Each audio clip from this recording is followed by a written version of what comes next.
We've got a full testing system which gives lots of info on the players, allows for player comparisons.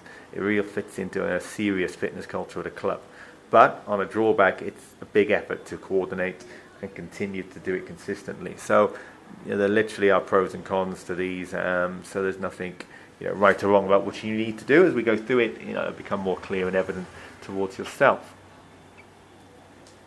So let's just get into testing without the players knowing.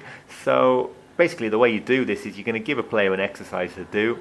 That is the fitness test. And you're going to make a rough calculation of the performance, noting it in private. So, it's pretty easy to do. This day and age with video cameras, it's even easier because you could just film some of these exercises, then look at it afterwards and post it on Facebook or whatever it may be. Nobody needs to know what you are doing.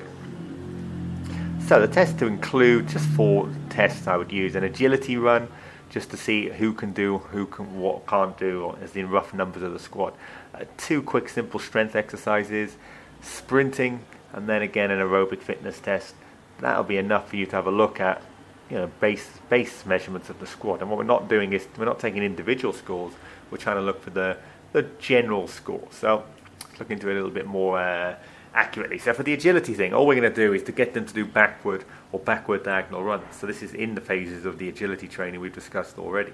Just have your players in 4 to 5 lines of people and then get them to do backward running for 15 meters and or backward diagonal running. If you are going to do backward diagonal, you need to do it both ways: backward left, backwards right. And all you need to do is just count how many people are turning to see where they're going using awful technique.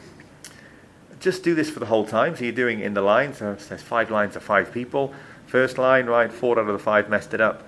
Second line, 2 out of the 5, and just keep count. And at the end of this, you'll have a number of how many players could roughly backward run properly, backward diagonal run properly.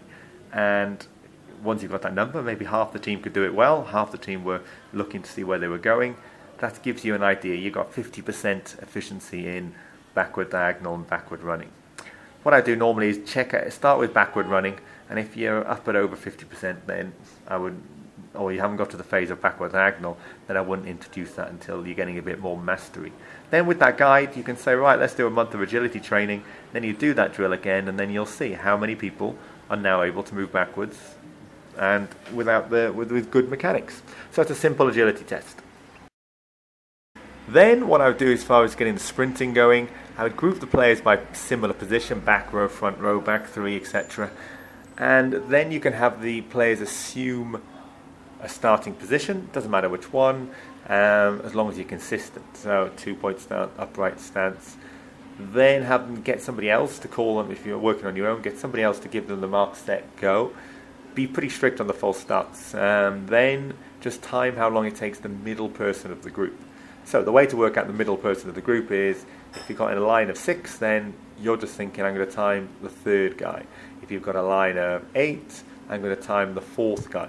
So you're not worrying about the guy who comes first, you're not worrying about the guy who comes second.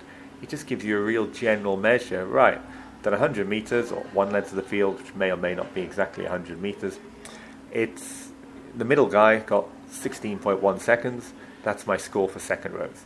The middle wingers and fullback, he got 13.6. That's my average score. And then when you come back, you'll be able to see what the average score is when you retest in future times, and hopefully it will all have gone up.